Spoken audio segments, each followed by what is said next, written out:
Very good afternoon. It's a Thursday. I don't know about you. I find that the Easter break has sort of messed up my brain, which doesn't take much. Let me tell you. I think it's just soaked with whiskey, and that's not so bad. South Australia's McCourt family has emerged as the surprise buyer of two vineyards in the state's Florio Peninsula region. Now, the McCourt family's Woke Wine Station has purchased the 530 hectare Jim's Block and Sid's Run vineyards. Health Star rating information will soon be compulsory on all packaged food in Australia. Now, unfortunately for the olive industry, the system fails to take into account the science-backed nutritional benefits of extra virgin olive oil, ranking it as a less healthy option than refined products such as sunflower and canola oil. We'll talk about that later. Yeah, in fact, just around the corner.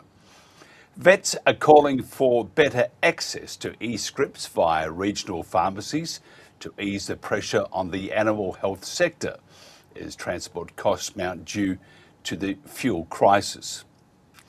Victoria's firefighters have called on the Allen government to fund AI bushfire detection cameras in the upcoming budget after this year's catastrophic fire season burned right across Victoria. And we'll talk to John Houston about that later in the hour. Tasmanian seaweed farmers have been given a vote of confidence, with major beef producers now signing up to their livestock supplements. Floating their business on the Australian Stock Exchange has delivered an injection of cash and a vote of confidence in the game-changing work of Tasmania's seaweed farmers, notably the company Sea Forest. And that's ingenuity. That's putting their, using their feet for dancing, the brain for thinking. Well done too. This month's Nullarbor muster, by the way, the Nullarbor muster has been cancelled because of rising fuel costs and low ticket sales.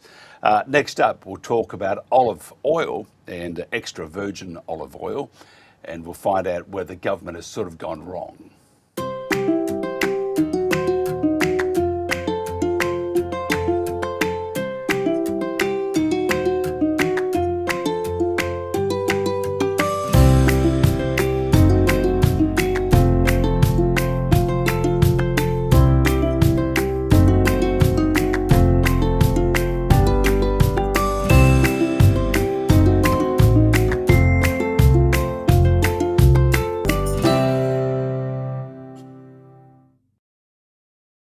And welcome back to the Country Telegraph. Nice to have your company. Dr. Michael Southan joined the Australian Olive Association as CEO in April 2021.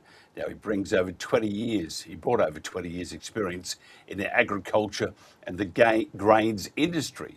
He has a PhD in agricultural chemistry and an expert on crop quality in grain. Also practical experience in agriculture as the owner of a mixed farm in New South Wales, and that's where he grazes beef, cattle and sheep, as well as growing crops and nut trees. Now, we're going to talk today with Michael about the Australian olive industry and how it's faring in the current environment, and about, I think, which is a most ridiculous thing, that they're saying it's not as healthy as the processed oils are. Dr. Michael Southan, thanks for joining us. I didn't think you could get anything more healthy than extra virgin olive oil. Where's this gone wrong? Hi, Mike. Yes, look, it's very interesting in the process of developing a system to help consumers identify which particular edible oils are healthy. The system is too simple to really identify all the health benefits associated, especially with extra virgin olive oil. So one of the fantastic things about extra virgin olive oil is that it has these compounds that we broadly call phenolic compounds, but they impart tremendous health benefits to our heart, to our circulatory system, to our joints, to our brain. And really, they underpin the benefits of the Mediterranean diet that we hear so much about and that it is so good for us. So a lot of that comes from the great oils that are in fish, but also the great oil associated with olives being extra virgin olive oil. Unfortunately, the Health Star rating system that the government is looking to mandate doesn't identify or look at those health benefits. What it's looking at is the actual fat itself. And because you have some seed oils that are straight monounsaturated fats, and generally we would regard an unsaturated fat as being healthier than a saturated fat, it's actually saying that those seed oils are healthier than extra virgin olive oil without taking into account all the benefits of these polyphenols that extra virgin olive oil has. But extra virgin olive oil has a little bit of these other polyunsaturated fats. So on a fat to fat comparison, it's not quite the same. But when you look at the total product, the total food, it's a much better product, much healthier. It is indeed, and I couldn't stand having the other stuff. I love mine on my salads and my spaghetti, and oh, it's magnificent. How do we fix it then? How do we? Well, I suppose we could say, broadly speaking, how do we tell the truth? Yeah, so look, I think one of the things I would implore government to do is to really think hard about the system and where it clearly works and clearly gives good guidelines for consumers, that's fine. But where there are areas where it might be missing out on really identifying health benefits, such as we just talked about with extra virgin olive oil, exclude those products from the system at this stage until we have something that is better that does identify these health benefits, because we don't want to confuse or even worse mislead consumers into using a product that's not as good for them as another. And there is a real concern that there could be misleading information consumers are picking up from this Health Star rating because it's not providing the full story. So I'd ask the government people just to review what products they would be looking to take under the mandatory system at this stage. And certainly from our perspective, we think olives and olive oil should be exempt because the Health Star rating system is just not picking up on all the fantastic health benefits that if you talk to the medical practitioners, you talk to the nutritionists, they know that it's a much better product for you health wise than a lot of the other edible oils. Let's talk about the industry itself. How healthy is the Australian olive industry? Well, look, it's actually quite healthy at the moment. It's really pleasing to see an industry, and I'm really glad to be part of it. That is actually going forward nicely. So one of the great things we've seen is just an increase in interest in growing olives. As we know, the olive tree comes from the Mediterranean region, and we're full of Mediterranean areas and environments in Australia. So growing the olive tree fits very nicely with our system, and so therefore it's a great alternative in horticulture to diversify where, particularly on a larger scale, where there is an opportunity to put these trees in where it's clearly a Mediterranean environment, ideally where there's water, so the trees can be irrigated.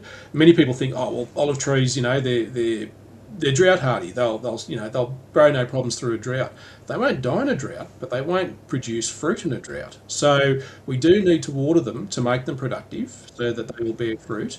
And they're an ideal product to use and to be part of a diversified farming system.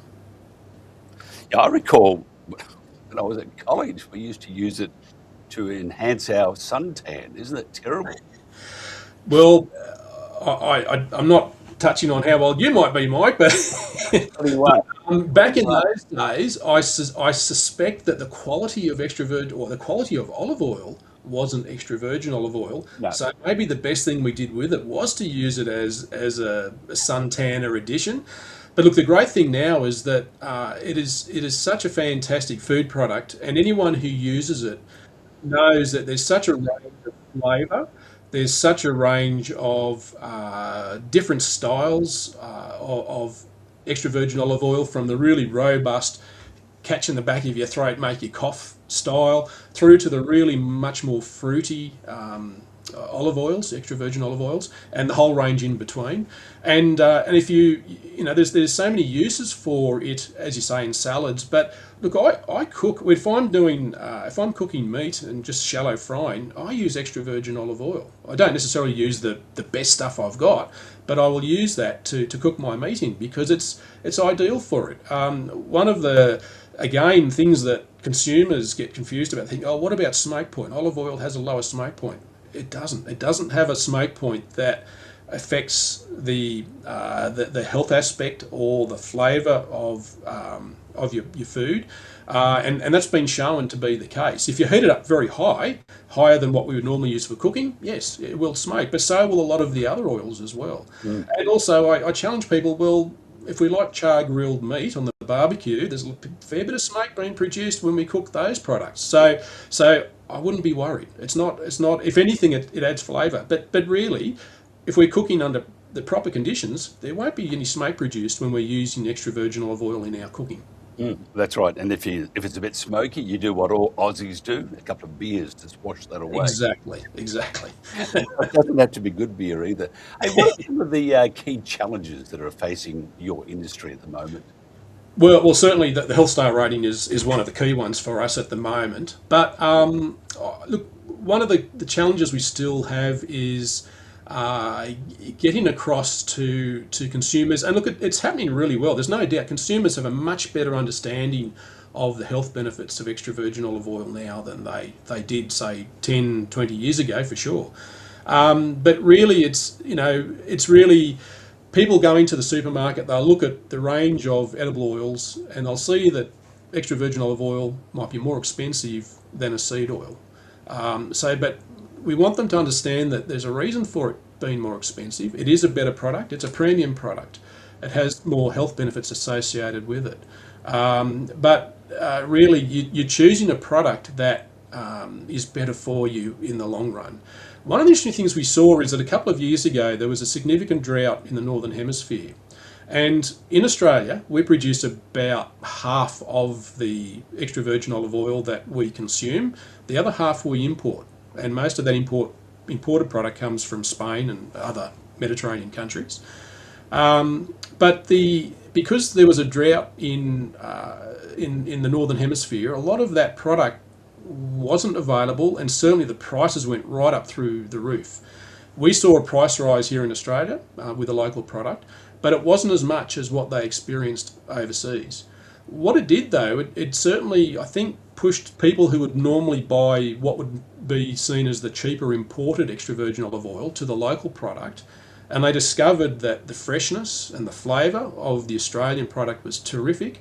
So that as the Northern Hemisphere has come out of that drought and supply has sort of returned more to normal, there has been a dropping of price, but not back to where it was. So there's been a new level set, and I think because we've got a new range of consumers that have identified and discovered the local product, and are happy to buy it and understand what they're getting for that product. So the challenge for us as an industry, I think, is to keep pushing that this is a product that is a premium food product. And throughout my whole career, I've been really interested in seeing agricultural products as food, not just as commodity. And that was always a challenge for me in the grains industry, was that they talk about grains as a commodity. Whereas very clearly with extra virgin olive oil, we're talking about a food. And one of the things that I've really enjoyed with this industry is that it's the only food, extra virgin olive oil is the only food that has an Australian standard that clearly defines chemically and through sensory assessment what that product needs to be called extra virgin or just olive oil or pomace oil, which is the very bottom of all the grades.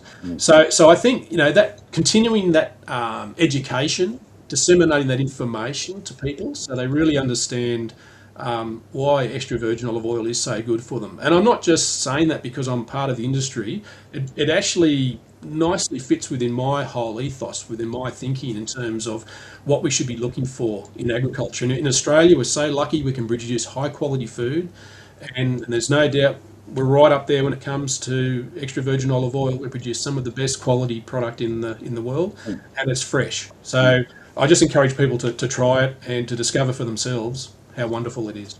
It's interesting with just the olive tree itself. If you were to visit Melbourne, I don't know about now, but go back 20 years. I mean, every second house had an olive tree, and you would have thought that the gum tree was not the native tree, that the olive tree was, because every house had it and it just grew. But if you go into a business that you have to basically wait, I think, for about 3 to 5 years before they start doing olives. Same thing with avocados. You've got to wait for a fair while before you can start picking them. Is that a setback to you, or is that a deterrent, do you think, to people wanting to move into this industry? Or is it just, and it is just part of it because you can't do much about it. But it's sort of wondering what you do between planting the trees and twiddling your thumbs before you can start picking.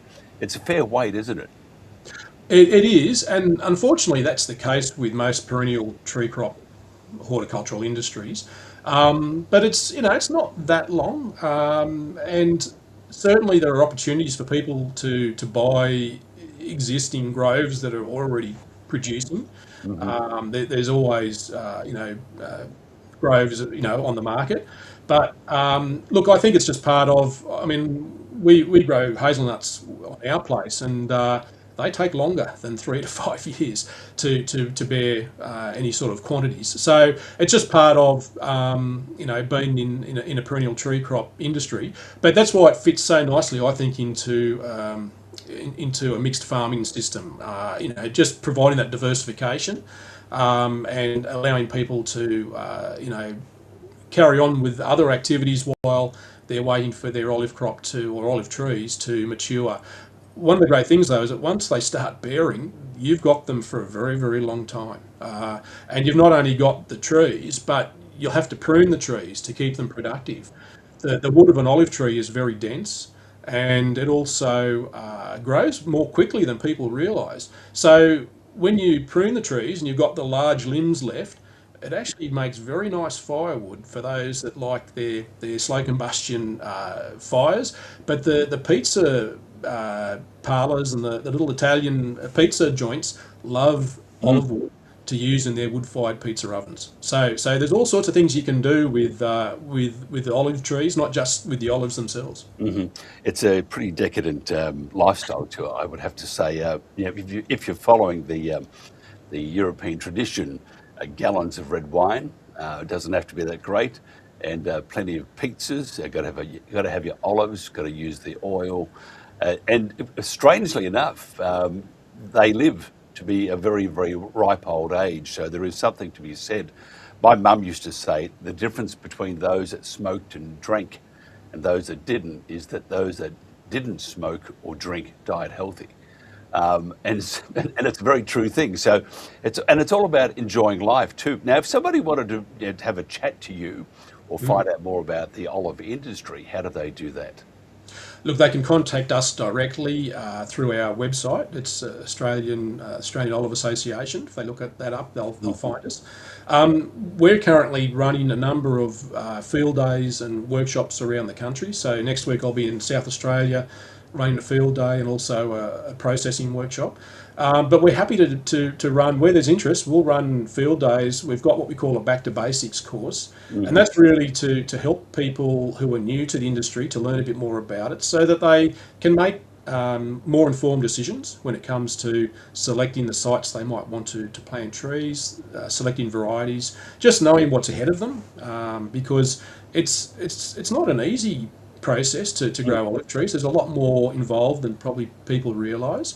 I mean, one of the other things I'm really keen to see are what I call the professional farmers, the broad scale farmers get more involved, so we get that scale, because there's a lot of boutique olive growers that do some fantastic things, but some of them come into the industry, I think, without that's basic information, which makes it maybe not easier, but at least they know what they're getting themselves in for. So I just encourage people to look us up, give us a call, and we can let them know where we might be running a course or provide them, to the information. There's tons of information on our website. So, yeah, we're more than happy to help. A friend of mine lives in Marrakesh in Morocco, and he's a journalist. And I always say he should never be a farmer. Anyway, he's giving it a go. And he's he's planted all these olive trees. But he realised that it takes a few years before he can start to make some money from it. So he's not all that impressed. I think he's partaking of a few drinks at the moment, just to wash away the woes of waiting for Mother Nature to let him make some money. Michael, it's a real pleasure chatting with you. I appreciate your time, and we should do this again because I think it's a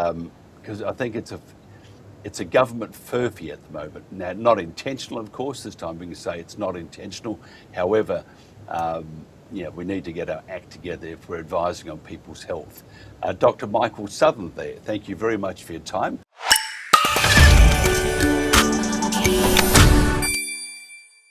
And welcome back to the Country Telegraph. All sorts of things now. John's disappeared. All sorts of things happening at the moment. Hopefully we can get John Houston back. Otherwise, Houston, we have a problem. Now we read in the rural press that, and today in fact, that firefighters are calling on the Allen government to invest in life-saving AI bushfire detection cameras in next month's state budget. It comes after this year's catastrophic bushfire season burned over 400,000 hectares of Victoria. Now, the cameras are described as smoke detectors for the bush can pinpoint a blaze from 20 k's and alert authorities instantly. After witnessing its success in a recent trial, the Victorian Forestry Product Association has joined calls from CFA volunteers for the government to pay for an expanded network of cameras in the May budget. Now, our guest is John Houston. Hello, Mike. How are you? Finally, we got there. I'm talking to somebody. I was just talking to myself before. It was getting quite. I was losing my spirit. You're getting lonely. I was actually. I was looking for a spirit or two. A couple of whiskeys would have helped. Let me tell you. Hey, tell me about the your request that the Victorian government. And good luck on this, by the way. I wouldn't hold my breath, but what you're requesting, what you're, the AI surveillance, that would be absolutely magnificent. What's your thoughts on that? And do you think Jacinta Allen, after dishing out 15 to 30 billion to the CFMEU, do you think she'll put her hand in her pocket and help save Victoria's next fire season? Well, maybe we need to ask the CFMEU to put the hand in their pocket, maybe. Get back on that one. So, no, look, it's really, there's a lot of work going on behind the scenes, and I'm not completely all over exactly everything, but I think in a lot of cases it ticks a lot of boxes. We have firefighters or spotters that are getting older demographic. Some of the towers are, past their use by date or need a lot of money spent on them. So are we better off spending that money in other areas? And AI cameras in a lot of places, not all places, but in a lot of places tick a lot of boxes. What about the maintenance and the operation of that? You're going to need people to most likely monitor it. So it's not just the infrastructure to set up the AI monitoring. It's also someone monitoring the system day in and day out.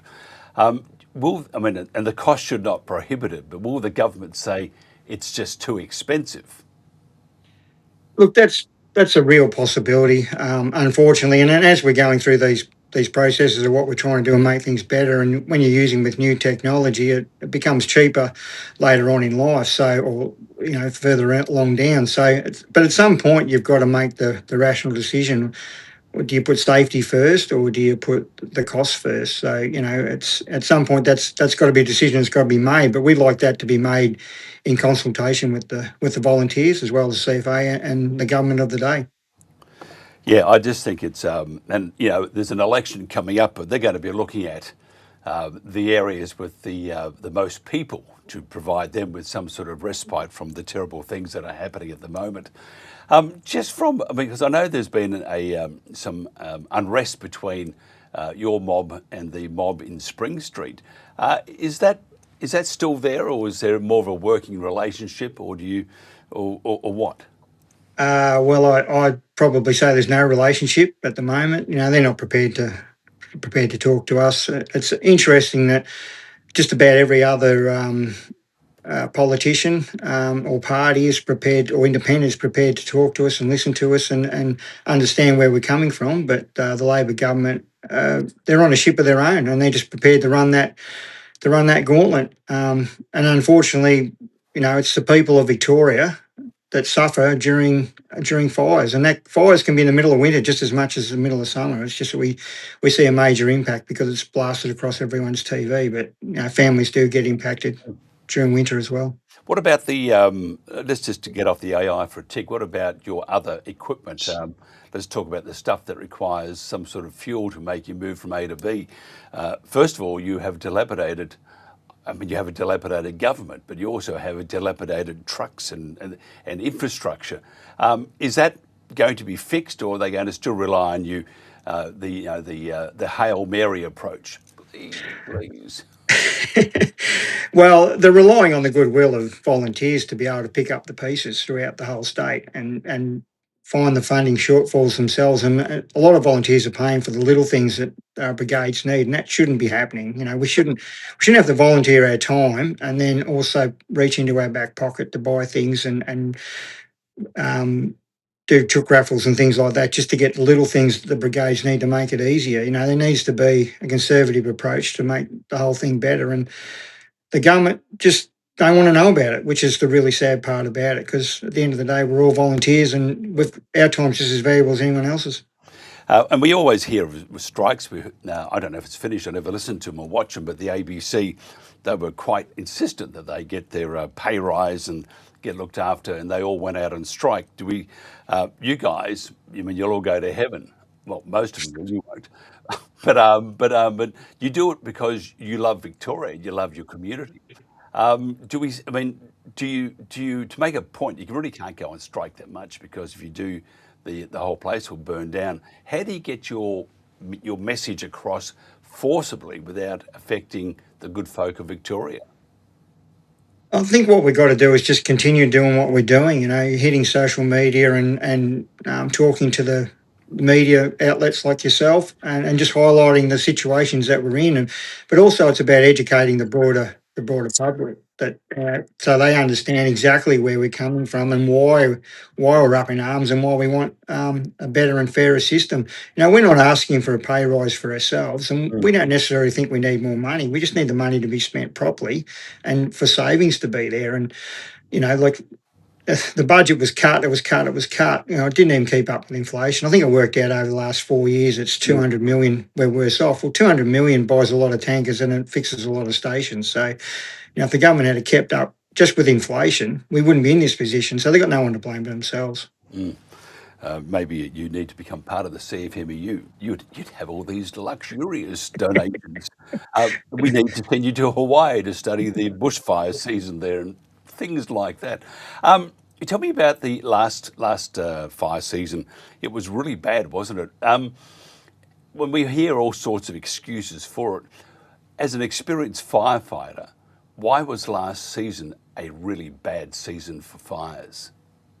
I think just the conditions probably, and probably been a little bit lapsadaisy. Although we did have big fires in the southwest and the Grampians the previous year, but I think it just the pre-summer burns ain't there, the roadsides weren't slashed, and then we just had extreme conditions on a couple of days that really just tipped things right over the edge. And look, we get that. That's a cycle. It happens all the time. If you go back to the bad fires of yesterday, that happens. It's a cycle. But what we're not listening to, or not what we're not learning from, is the experience of the last ones and the things that we put in place. We have a big talk fest, but nothing ever happens. We don't simplify the system. We don't put in things that are a lot better.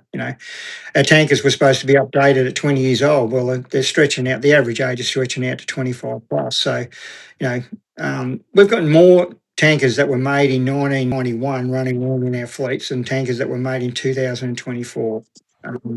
It's ridiculous. That's terrible. You'd have to wear flares to drive there, wouldn't you?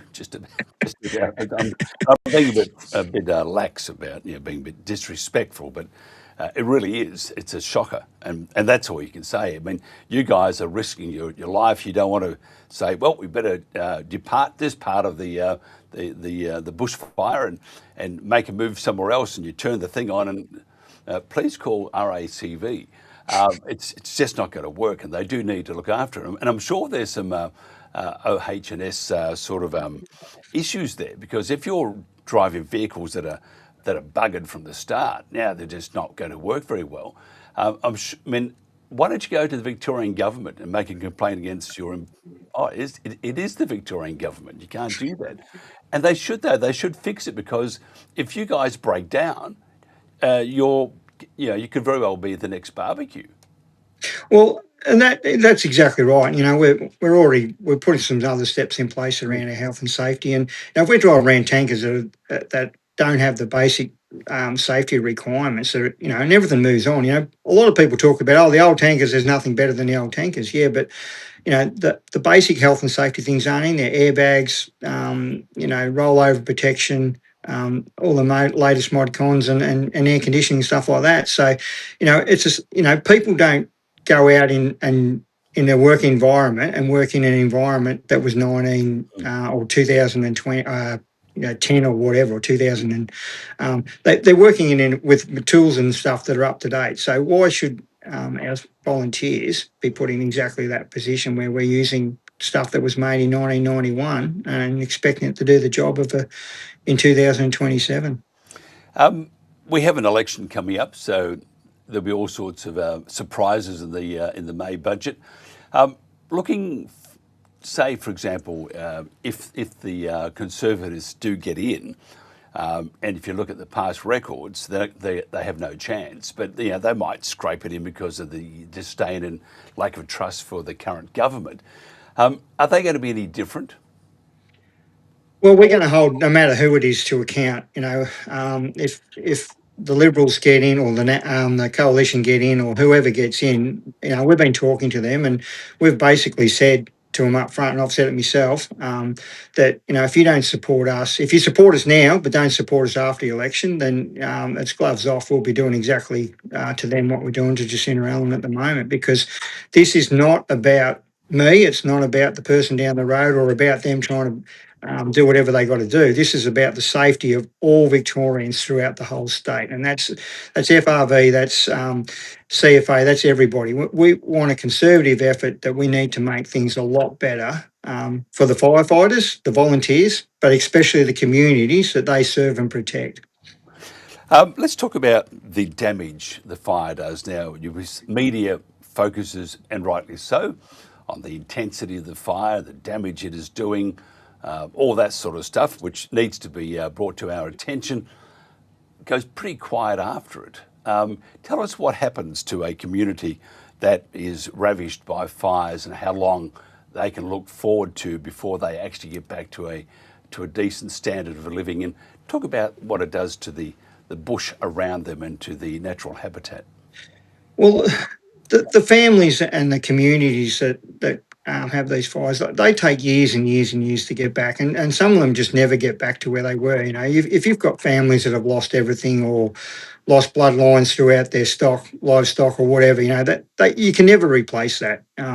So a lot of people take probably those things to their grave, and that's not everyone. There's Victorians or humans are a very resilient lot, but there are some people that it's just too hard to get over. But the damage to the environment and stuff like that, bird life and animal life and stuff like that, we talk about extinctions and stuff like that. Well, potentially that can happen in a fire. So there's so many issues around that we need to make better. And the AI cameras can be one of that, but also having the right tools to do the job, so that instead of burning 10,000 hectares, we're only burning 2,000 hectares, because we've been able to put out the fire a lot quicker and a lot better. And probably the other thing I really want to note is that the volunteers CFA volunteers, an absolute power of work, but a lot of the private tankers were just farmers and community members actually got out and helped the CFA volunteers, and in a lot of cases they outnumbered the volunteers. So it's a real community effort. So it's just, for the community, it's a long road back. but we're resilient and we'll get there. But it does hurt. It must also annoy you too, and because when I here in this building, when we hear the fire alarm, we don't move because we know it's just someone cooking about 30 floors up in our because we have half offices and the other half are many people who enjoy wok food, and let me tell you, the fire brigade is always busy. But it must annoy you though when you put out an evacuation order in a fire area, and humans being humans, some leave it a bit too late.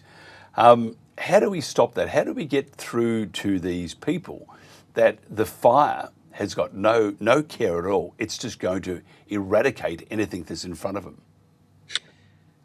Yeah, look, you're 100% right, and people need to put in their action plans, and they need to know up front what those action plans are and when they go. And I think what a lot of people don't realise is exactly what you said: the intensity of the fire and the speed of the fire. It can happen so quickly. And then fires, it could be 30, 40 Ks away, but you don't realise that on bad days, it can be spotting 15, 20 Ks in front of itself. So, all of a sudden you think you're safe, and then all of a sudden you're engulfed in flames and it's gone past you. So I think people just need to plan their action plans, and you don't need to be the bravest man in the world. That's not going to save it at the end of the day if the fire's knocking at your front door. So, if you haven't got your plan right, you're better off to err on the side of safety and get out, and don't put other people's or firefighters and community people that go out trying to save you, don't put their safety at risk by not being prepared in those situations. So. And also the governments, which is the Australian government and the state governments, their intention to destroy the planet to save it. We look at the wind turbines. We look at the Great Dividing Range. The wind turbines are going up, and it must make you feel very warm and fuzzy, because what we have is that when you put a wind turbine in a massive area of forest, and you erase the top of it, and then there's a fire, it makes it very hard for air support, doesn't it? Because you can't get that close to those turbines. If government goes ahead and plonks all these turbines in the windmills up and down the Great Dividing Range, that will make fire season of the past look quite tame to the future, because you'll have no air support. Oh, look, and these are things that we're just not, the volunteer firefighters just don't treat it with any respect, and they don't get an option to talk about these. And the communities, basically, they just get whitewashed and pushed to the side. And we're the government. We think this is the right way to go, and we're going to do it regardless of what you think. So, I think the governments forget that it's the people in the communities that elect them and put them in. So, you're right, 100%. You're not going to have aerial support around wind turbines. If you've got transmission lines, there's going to be a safe distance. They've got to stay away from them, things like that. So you're just putting more parts of our state at risk in a bad fire zone, because you've got to wait till it gets out of that area before you can do anything. And now you add in the potential of batteries, backs and stuff like that. Now, I'm not saying whether that's a good thing or not, but, the safety side of that and how close we can get to it and what do we do and how long it burns for, and then the fumes that are consumed into the atmosphere, is that where we want to be and how we want to live our lives down the track? I don't know, is this going to be an asbestos moment that we're going to be talking about 20 years down the track? Instead of James Hardy, is it going to be somebody else that's getting it? And you're right though. They sweep it under the carpet, and it's. I always say that the politicians, and I think people, the good folk of the major cities, need to do a bit of an excursion every now and then, just to see what the bush is really like, and that the idea of saving the planet and destroying it in the interim is just not going to work. So I think government, and that's why I look at the your alternative government. They're almost a Labor light when it comes to the renewables and stuff, and they're going to do the same thing. So if they do the same as the current government, what chance does Australia or Victoria have? Yeah, look, who's actually running the country. You've got to start to wonder to yourself. Is there somebody even above that says this is what we're doing, and doesn't matter who's in power, we're powering ahead with our action plans or whatever. So, you know, this is where we want to be. We want to be in a place where whoever's in government is actually thinking of the people, not thinking of themselves or their hip pocket when they retire or whatever. Um, there's 6 or 7 million people or whatever it is in Victoria. Why isn't the government thinking of them? And why aren't the things done for us? Because it's our money. It's not the politicians' money. The politicians say, well, I've given you free this and I've given you free that and I've given you free everything else. Well, no, you haven't. You've just given us back our money that you've taken off us through taxes. So nothing's free in this world. And if you want something, you've got to stand up and fight for it. And that's what we are doing as a group. But what we want is for people, all people throughout the state, to actually work out what's important and where they want their state to go, and then stand up and fight for that. Because otherwise, we're just going to get whatever the government's been told that they're going to give us. Unfortunately. Now let's talk transmission towers. Now, any progress with the government yet? You'll probably say no, but I'd just like to ask you because I want to hear you say no. I'll say no then. Um, no, look, probably Ava's probably a better one to talk to around that. But look, I just don't. I just don't think there's any common sense. They've got their mission. They're powering ahead with it for whatever reason. I'd love to know the real reason why. We'll never know. But like I said, is there a higher being that's forcing this upon us? And Victoria's the test case, or I don't know what. But I have my theories. I won't expand on them. But it comes back to the respect of the people. If they want to put transmission lines, why put them over the middle of people's farms? Can't they run them down the side of the road and bury them underground? They're not a fire risk. They're never seen again. It's not impacting people's livelihoods, their chance to grow food. Farmers are a resilient lot. They supply a lot of food, not only for Victorians, but Australians and the worldwide. Yet we're looking at taking some of the best agricultural land off them for whatever reason, and on a golden handshake that we're going to be better and we're going to have a safer, whatever, renewable future.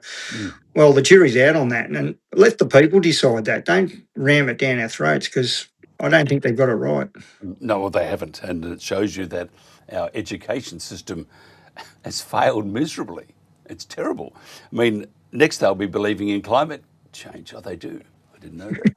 Now, the other thing that I was very disturbed with, this is just as a parting gesture.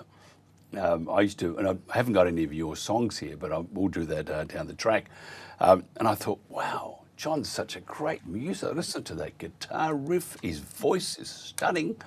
You're a good songwriter.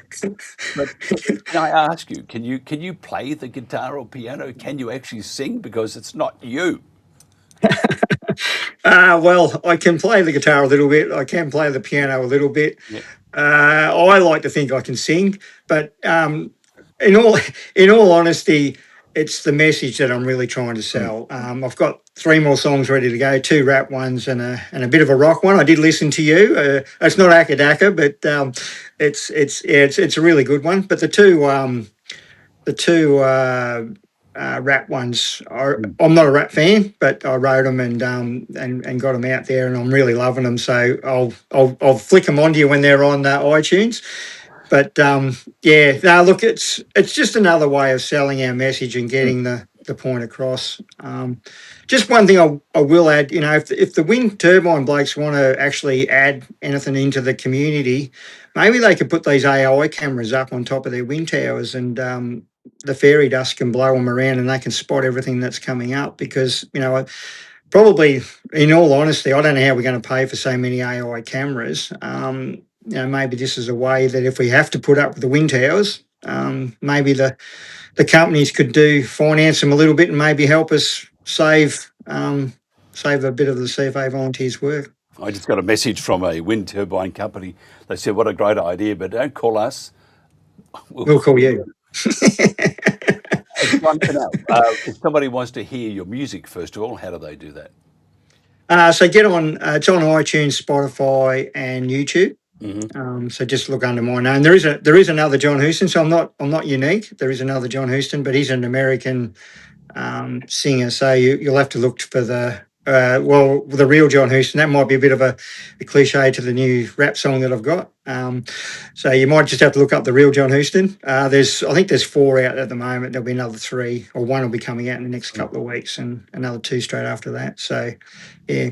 Now, one more thing. This is a celebrity game now, a music celebrity game. What's your favourite rock song, Australian rock song of all time? No Second Prize by Jimmy Barnes or Working Class Man. Yeah, either one of those 2. Working Class Man's written by Jonathan Cain, I think it was, from the used to be with the Babies and then with Journey. Yeah, well, you could be right, but Jimmy Barnes sung it really well. I do love AC/DC.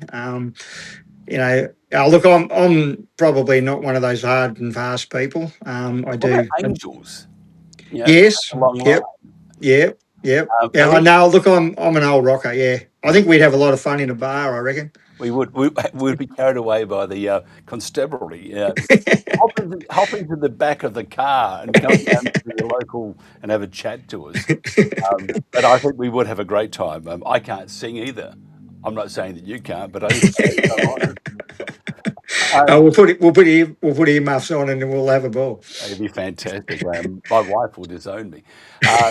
John Huston, it's always a pleasure. It's been way too long, and I have to say I've had a ball chatting. I think we have some serious issues in Victoria, and I think Victorians sort of need to do less of the ostrich act, and they need to pull their head out of the sand and look around you and start asking questions, because the next election, and by the way, I have no faith in the LNP for the next one because I think they're too much like Labor Party.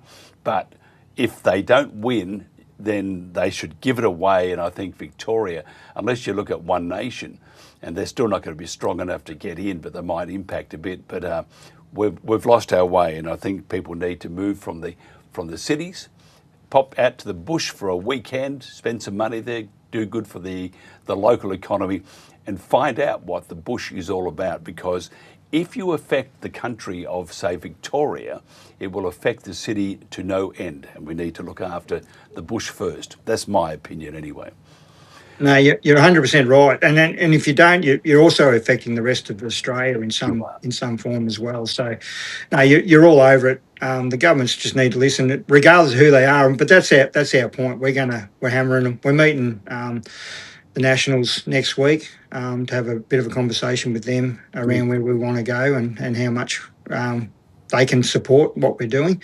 But we've got some pretty good things in place, and we'll be handing out a scorecard basically on every candidate throughout the state. It'll be the little green firemen. So the more green firemen on the scorecard, they're the ones that are supporting the CFA volunteers. And at the end of the day, CFA volunteers are your community, and they love their community. That's why they do what they do. And they do it for nothing. And sometimes they do it for a big kick in the guts behind the scenes that we don't know about. So pretty tough, isn't it? The world is a very unforgiving place. John Huston, thank you so much for your time. Thanks, this is the Country Telegraph. That's it for me today. We got through the whole thing. It was touch and go at one stage, and Houston, we did have a problem, and we got there. So thank you for your time. Be kind to your neighbours, by the way. Be good to yourself. And we'll catch you tomorrow. Same bale of hay, same phone box.